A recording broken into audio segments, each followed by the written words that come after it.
everyone. I'm Lauren Green, and you're in the strategy room. Be more presidential. That was reportedly the advice given to Donald Trump by influential conservatives who met with the GOP frontrunner Monday in D.C. Trump is trying to rally support from the party ahead of what may be a contested convention. But many establishment Republicans, including Mitt Romney, are still hesitant to embrace the Donald as the GOP nominee. Joining me from D.C. to discuss are Democratic strategist Emily Tisch, Sussman, and Republican strategist Brad Blakeman. Welcome to you both. Thanks. Brad, Thank you. Brad, let me start with you. So we've got a scripted speech at AIPAC that Donald had to the specific names of foreign policy advisors. So we're seeing a different side of Trump. What do you make of it? Well, he certainly gave it his best shot, but still there were Trumpisms filtered within that speech. I'd like a nickel for every time he said, "Believe me, trust me, this is going to happen." It wasn't exactly the presidential speech that you'd hear from a Ronald Reagan or a George Bush or an establishment quote-unquote candidate, but it was a good first attempt. He's got a lot of work to do in being presidential because in the last 8 months he's been everything but. And in order to be selected by the party and elected by the people, he must show the presidential Donald Trump. So while I applaud him at his first attempt, he really has to work hard on being that Donald Trump from now until convention, and if he's fortunate enough to be the nominee through Election Day. Emily, I'm interested in getting your take on that.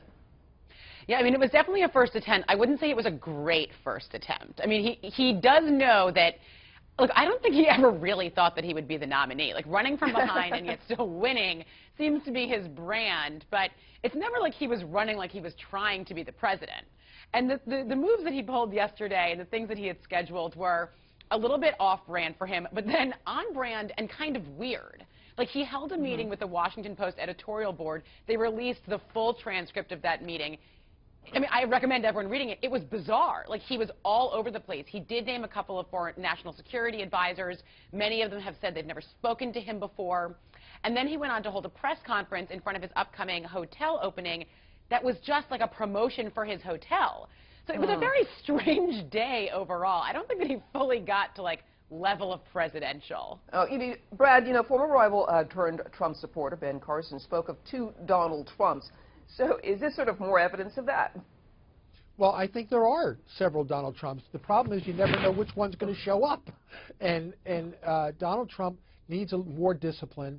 But again, the thing that people like most about him is the fact that he's not disciplined. So he needs to find a groove in order to be elected president in a general election, especially if you're going against a polished professional like a Hillary Clinton. The contrasts are going to be stark if those two are selected to go head-to-head. So I think Donald Trump needs a lot of work, which means he needs some good people who have the kind of credentials and history of getting somebody elected to the presidency that he yet does not have.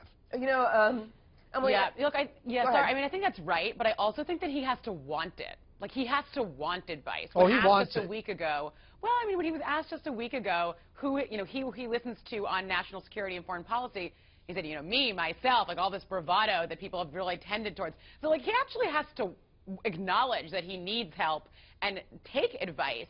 If he's even going to be considered, I think that you're right in that head-to-head. I think, look, the tragedy of today in Brussels highlights no more so than ever that people feel unsafe. They want somebody that they know is going to be taking the country seriously, taking our national security seriously. Yeah. And he's just very unpredictable. That's really not part of the Donald Trump M.O. to admit that he needs advice. After all, he's admitting that he says that he doesn't need forgiveness either. But, Brad, I'm interested in your take. Arizona and Utah vote on Tuesday. How do you see those delegates going? Is Cruz still Trump's greatest rival? What do you think? Well, I think tonight is going to be very telling, and I think Arizona was custom-made for Trump. I think he will get all the delegates, which is a winner-take-all state in Arizona. Now, moving to Utah, unless any one candidate can get more than 50%, then it's a proportional state. You don't get all the delegates, and I think it's up to Ted Cruz. If he doesn't do more than 50% and get all the delegates in Utah, I think it's going to be seen as a loss for Cruz. Why? Is because he doesn't get all the delegates, and Trump does, in my opinion, will get some of those proportional delegates if Cruz can't break 50%. So Trump will be the big winner again. Now, does that mean he's going to get the nomination? No, because as long as there's 3 people in the race, and if Kasich were to start winning in the Northeast, then I think that prevents Donald Trump from getting there. But Do you deny somebody who's got a majority of the delegates, which I think Trump will still have come Convention Day? That's going to be a tough call. All right, Emily, your take then. Yeah, and Brad makes a good point that the delegate math of Utah is a little bit complex. But Trump he's been doing the worst in Utah, actually, of any state. So the question is whether Cruz can get over 50% of the vote, and then he'll take all of the delegates, or whether Kasich he's polling in second, does pull off enough to be able to break it up so that the delegates end up being proportional. I think one of the things that's been the most telling about this Utah race in particular is the fact that Romney, who is still very popular in the state and had been, is not just doing robocalls for Cruz, but he's actually saying in those calls that a vote for Kasich is a vote for Trump. Wow. So he's going all the way there, Yeah. which I actually think is very telling. Cruz is no party darling himself. So it's not like people are so thrilled. Like this is a never Trump movement. This is not an we're all about Cruz movement. But the fact that he's going all the way there, I think, really does tell to the fact that people are very scared of having him as the party nominee. All right, thanks so much, Emily and Brad. Thanks. And for Thank complete you. coverage of the 2016 race, go to foxnews.com. I'm Lauren Green, and thanks for watching.